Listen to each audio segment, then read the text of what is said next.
Don't forget, you can still use photo mode at any time.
Welcome to Secrets of the Great Pyramid.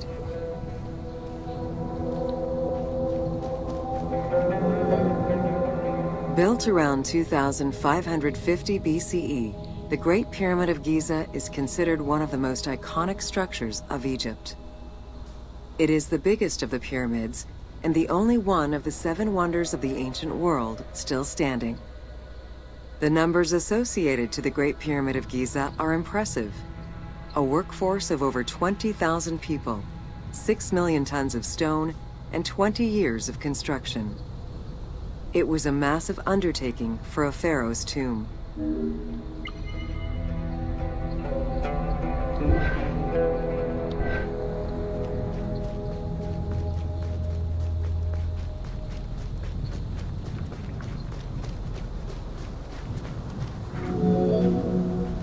The construction of the Great Pyramid was also a display of power and opulence on the part of Khufu.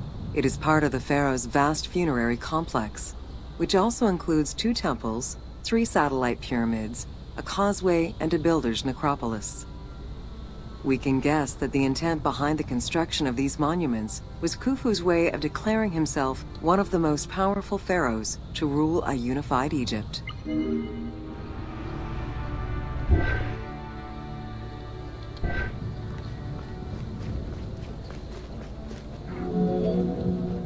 New insights into engineering and ancient Egyptian culture are still being revealed over 4,500 years later. For example, a recently unearthed papyrus offers a glimpse into the life of a tradesman at the time of the pyramid's construction. Also, a logbook belonging to a team leader during the building gives details on the craftsmen, their work schedules, and the raw materials required.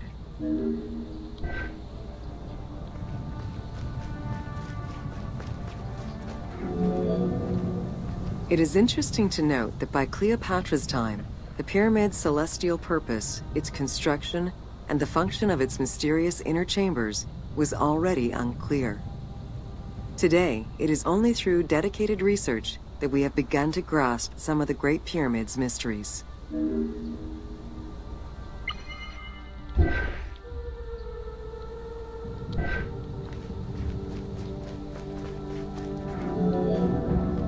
The Egyptians had polished their design for centuries by the time work on the Great Pyramid began. Intended as a tomb for Khufu, the Great Pyramid's structural design has been considered to be nearly perfect by engineers and historians ever since.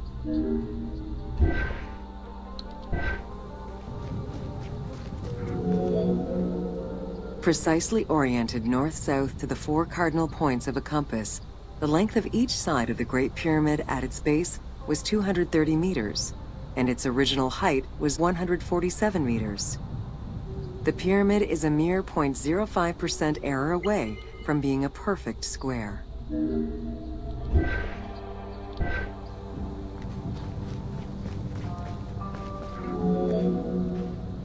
In order to achieve the shape of a true pyramid, the design required many considerations in the planning phases as well as precision during execution.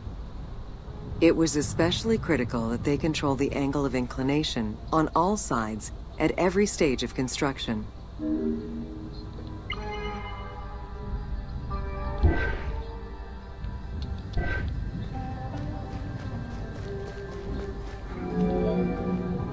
Materials for the Great Pyramid consisted of quarried limestone blocks, weighing between 2 to 15 tons each. The methods of moving these blocks into place is still debated by architects and Egyptologists. The precision of its design in an age with only soft metal tools, as well as the enormous scale of its construction, make the Great Pyramid one of the most impressive feats of human engineering.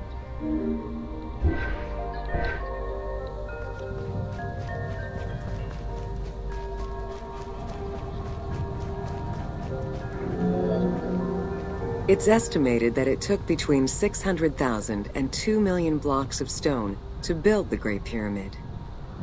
Experts calculate it would have required men to move 12 blocks every hour around the clock for 20 years to place the 2.3 million stones the monument is made of.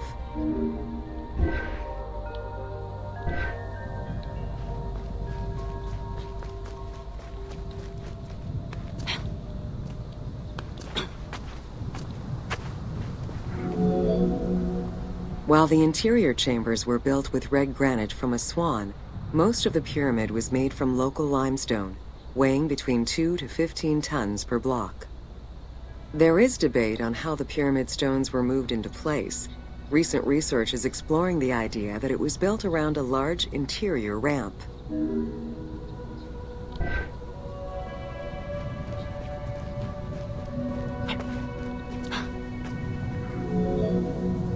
The recently discovered logbook confirms that the high-quality limestone of the outer casing was brought by boat across the Nile from a quarry in Tura.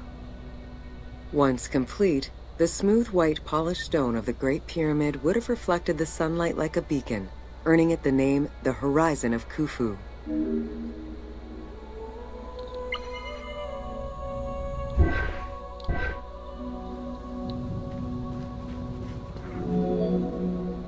Over the centuries, thieves and travelers attempted to access the Great Pyramid numerous times. Ancient writings describe details of its interior, proof that some made their way within, though who gained entrance first and when is unknown.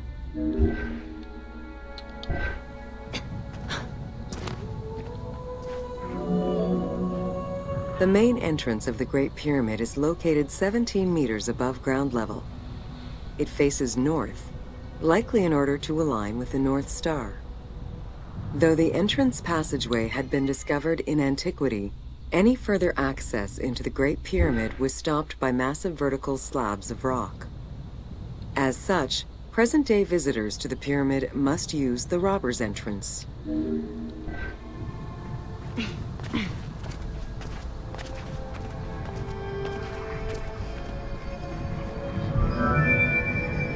The robber's entrance is reported to have been opened in the 9th century by Caliph al-Mamun.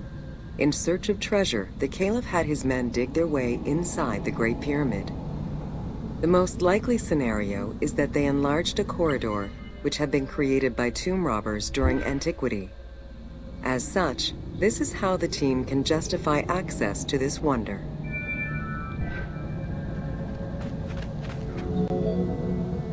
Attempts to gain entry to the Great Pyramid and uncover its potential secrets continued throughout the centuries. In the 19th century, the belief that another entry existed at the south side resulted in a hole being blasted into the pyramid's side, with no results for the damage that was done.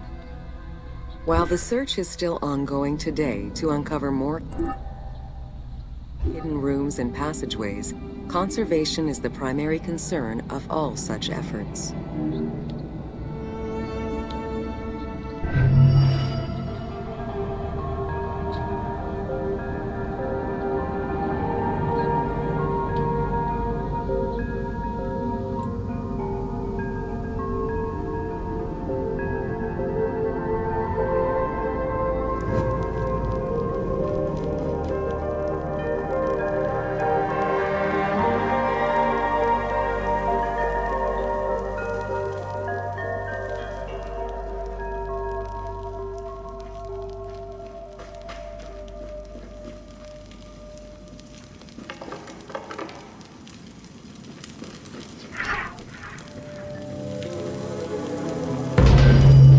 Welcome to the Great Pyramid of Giza, Upper Chambers.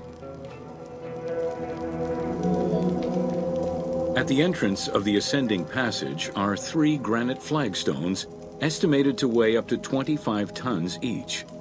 They were used to protect the Great Pyramid from thieves. Undaunted by the granite blocks, the thieves simply dug into the softer limestone around them, thus creating the robber's entrance.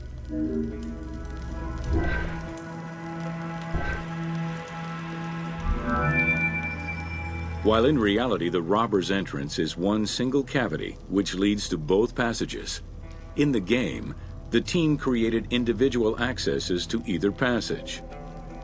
As such, in the game, one entrance leads to the ascending passage, while another leads to the descending passage.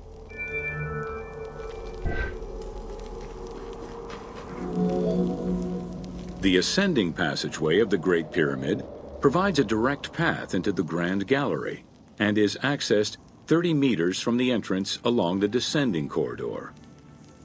Both corridors have similar dimensions and are designed with the same 26-degree incline.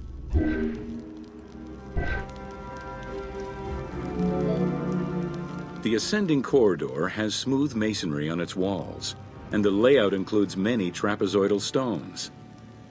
Both the floor and ceiling of the passageway indicate that the passage was enlarged, possibly during or after the funeral, to allow workers room to move granite blocks meant to plug the corridor.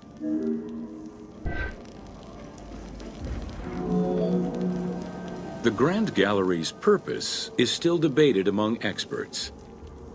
It may have been intended to align with the stars, act as a buffer to protect the king's chamber, or simply to facilitate the transport of the granite blocks used inside the pyramid.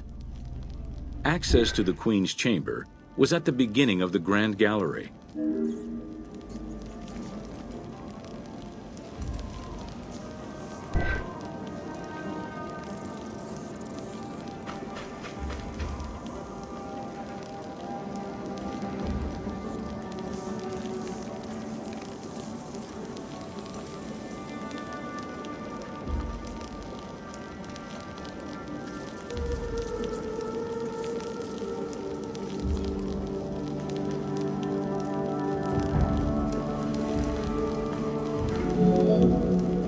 Though this room is referred to as the Queen's Chamber, it is believed that there was no queen buried here.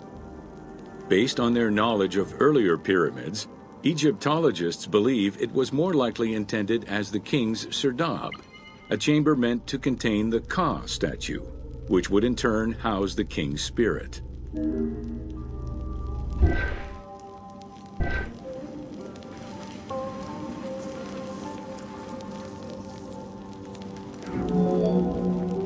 Situated exactly within the pyramid's center, on the east-west axis of the pyramid, the chamber has a vaulted ceiling and measures 5.7 by 5.2 meters.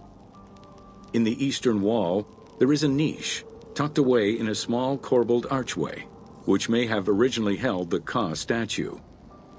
Behind this niche is another smaller hole, possibly dug out by thieves in search of further treasure.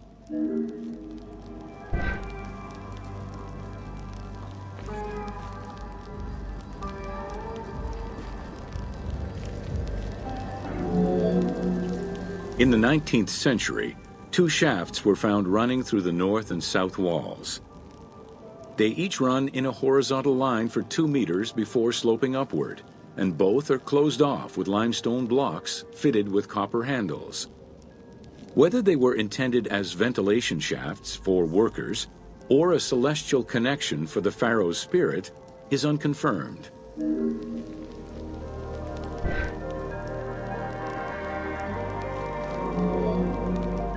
A recent scan of the room indicated the presence of an unknown cavity hidden behind the north face of the walls over the descending corridor.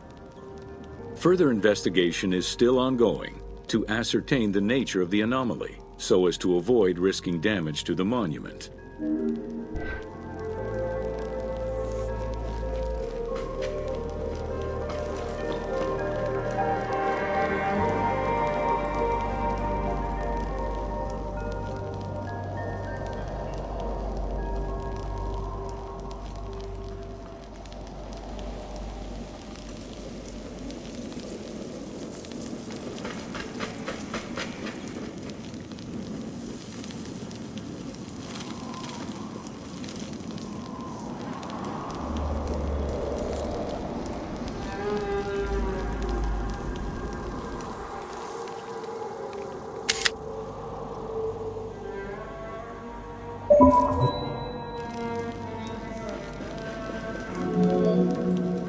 Khufu's architects were possibly influenced by earlier rhomboidal pyramids when designing the gallery.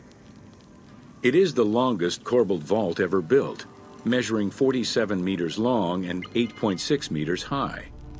The walls were made to taper inward, allowing for better distribution of weight. As a result, the ceiling measures just over 1 meter wide at its highest point. Though this construction technique is present in other pyramids, few have the same precision and stability.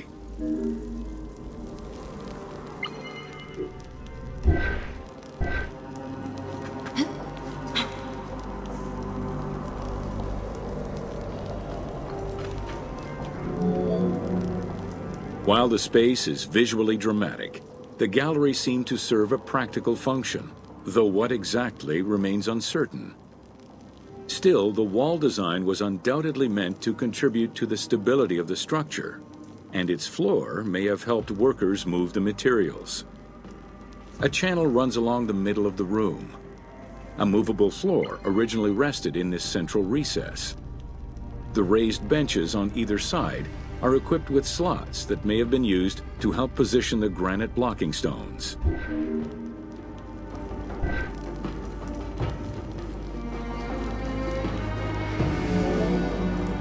At the end of the Grand Gallery is the entrance to the antechamber leading to the King's Chamber.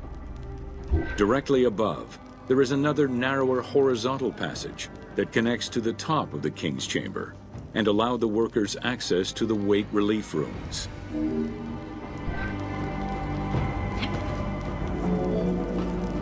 The far end of the Grand Gallery leads to a small antechamber with a portcullis, preventing access to the King's Chamber. The portcullis was composed of 3 separate granite slabs. They were designed to be lowered into place and seal the chamber after the burial of the king. The grooves dug out to hold the slabs in place are still clearly visible to this day. The elaborate locking system was composed of a series of grooves for the ropes and pulleys that dropped the stones into place like the notches on a key.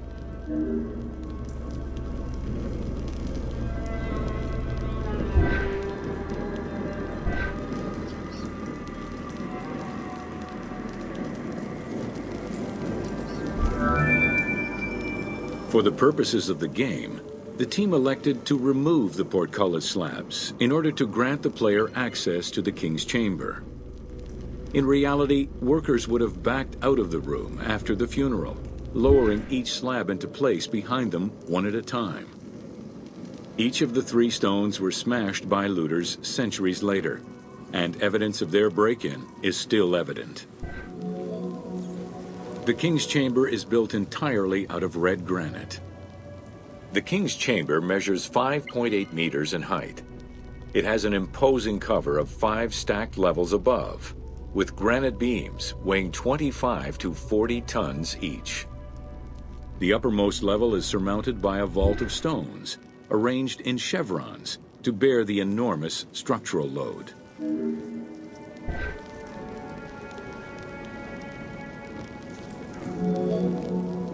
As in the Queen's Chamber, 2 shafts extend out from the room towards the north and south faces of the pyramid. They measure nearly 64 meters until they are blocked by copper-handled granite plugs.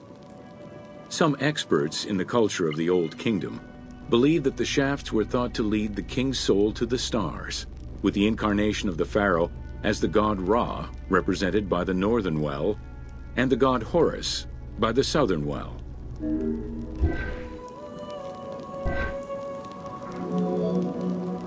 There is a granite sarcophagus at the west end of the room, but it is the concealed construction inscriptions left by workmen on the roof's stones which verify this as the resting place of Khufu.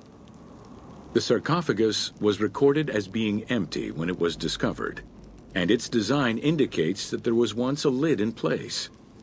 It's possible that this sarcophagus is only a cenotaph in memory of the pharaoh, but was never actually meant to receive the body.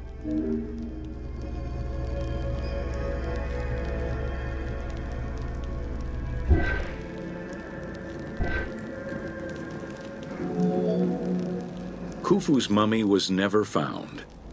It is hoped that as of yet undiscovered hidden rooms and shafts of the pyramid may provide an answer as to its location.